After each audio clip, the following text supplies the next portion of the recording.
Baik saudara, Ketengah guna peruntukan 90.32 juta ringgit laksana pelbagai agenda pembangunan.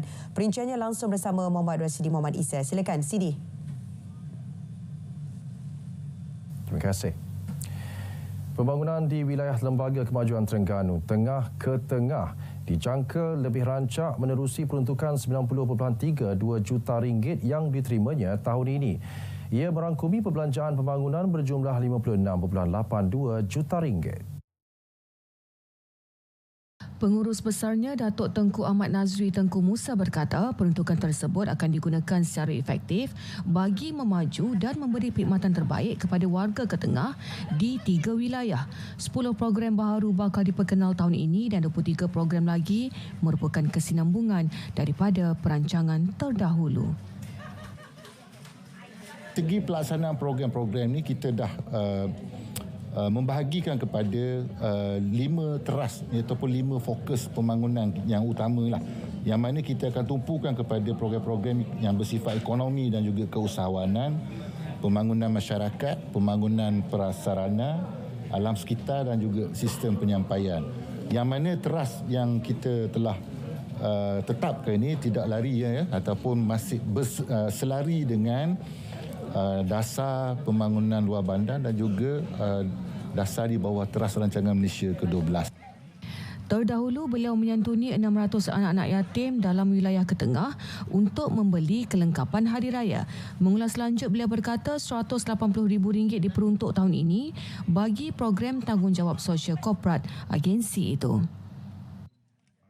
Bazar Ramadan Rahmah akan dianjur di 8 lokasi terpilih bermula esok. Penganjuran di bawah Kementerian Perdagangan Dalam Negeri dan Kos Sara Hidup KPDN Terengganu itu turut mendapat kerjasama pihak berkuasa tempatan. Pengarah KPDN Terengganu Saharudin Muhammad Kia berkata pihaknya sangat menggalakkan peniaga menawarkan menu rahmah yang berharga RM5 ke bawah untuk memberi manfaat kepada kumpulan sasar serta golongan yang berpendapatan rendah. Peniaga yang memilih untuk menyediakan kaedah pembayaran tanpa tunai dalam setiap transaksi akan diberikan insentif e-wallet sebanyak RM50 sekali bayar, manakala 8,000 pengunjung terawal akan menerima insentif e-wallet berjumlah RM20 di 8 lokasi terpilih.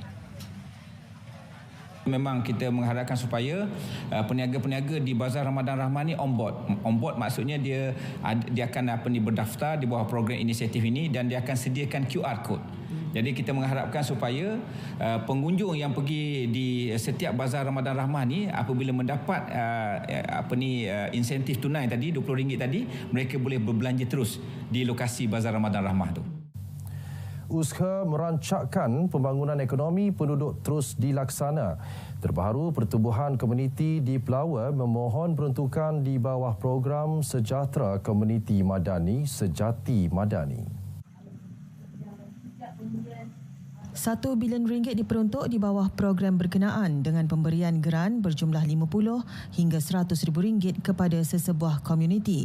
Pengarah Pejabat Pembangunan Negeri Abdul Kahar Abdul Latif berkata permohonan boleh dibuat menerusi laman sesawang bermula 25 Mac ini.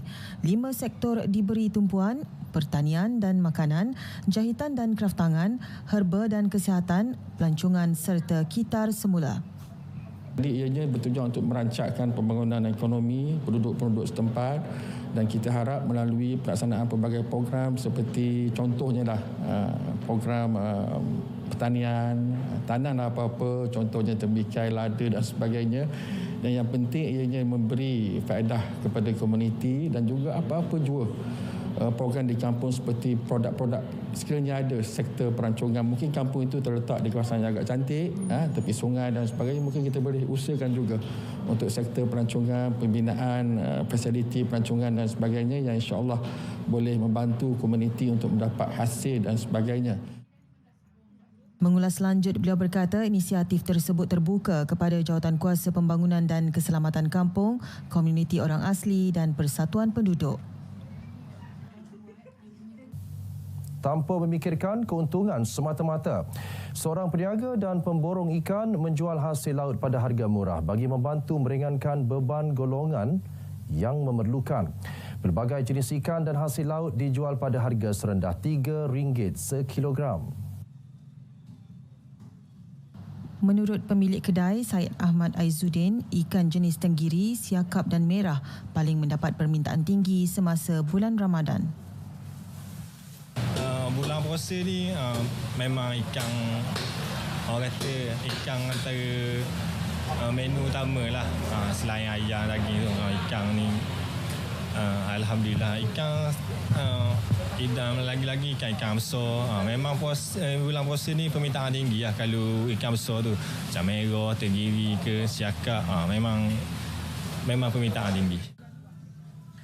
Pelanggan yang ditemui menyifatkan kedai tersebut menjadi lokasi pilihan mereka kerana bahan mentah boleh didapati pada harga lebih rendah berbanding pasar utama. Bulan puasa ni kalau boleh, peniaga-peniaga jangan ambil kesempatan.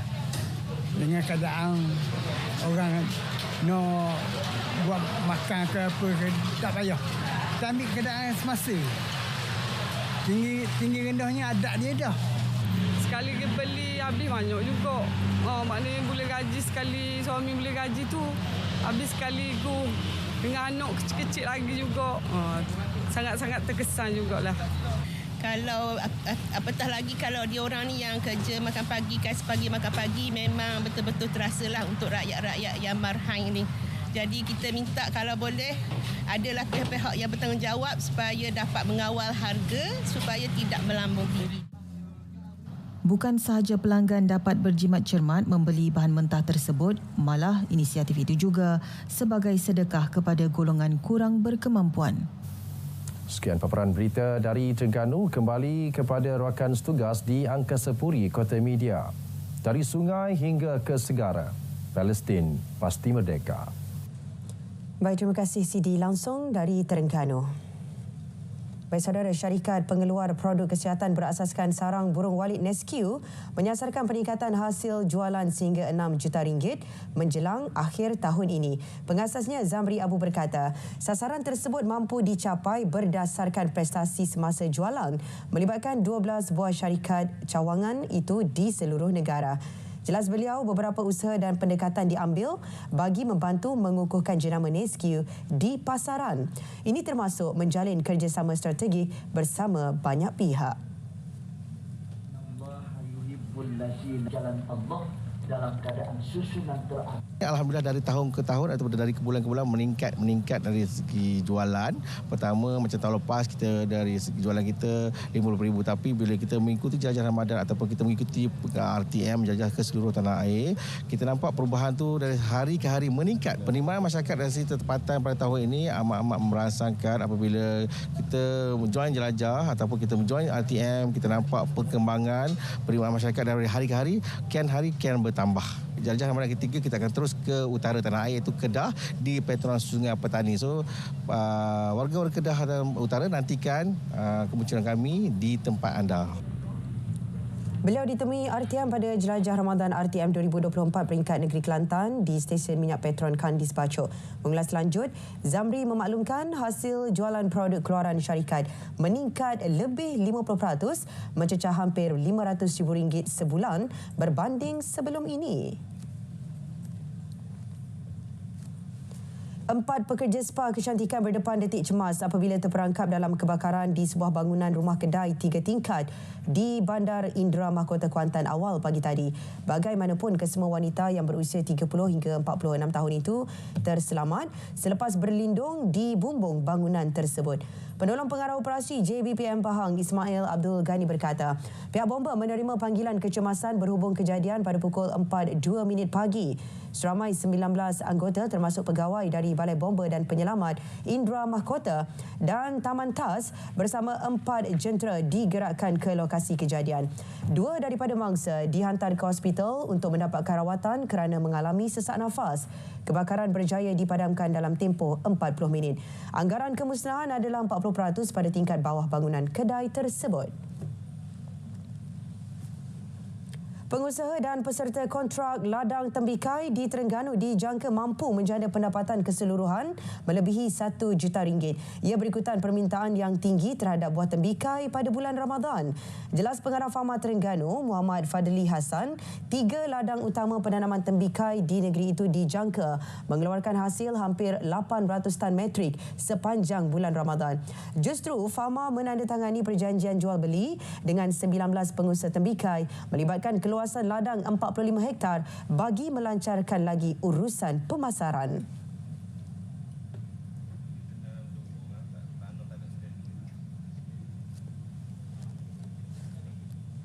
Kita akan cuba memenuhi permintaan di Klang Valley lah, Lembah Kelang, iaitu Kuala Lumpur dan Johor dan Perak.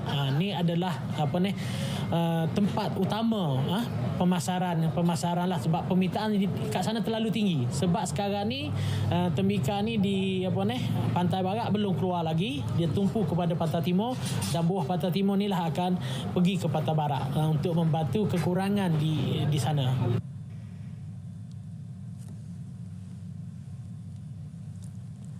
Pasukan Liga Malaysia, Liga M Kelantan Darul Naim KDNFC menerima tajaan bernilai RM600,000 daripada syarikat jersey dan peralatan sukan milik anak jati negeri itu, iaitu PUC Sport.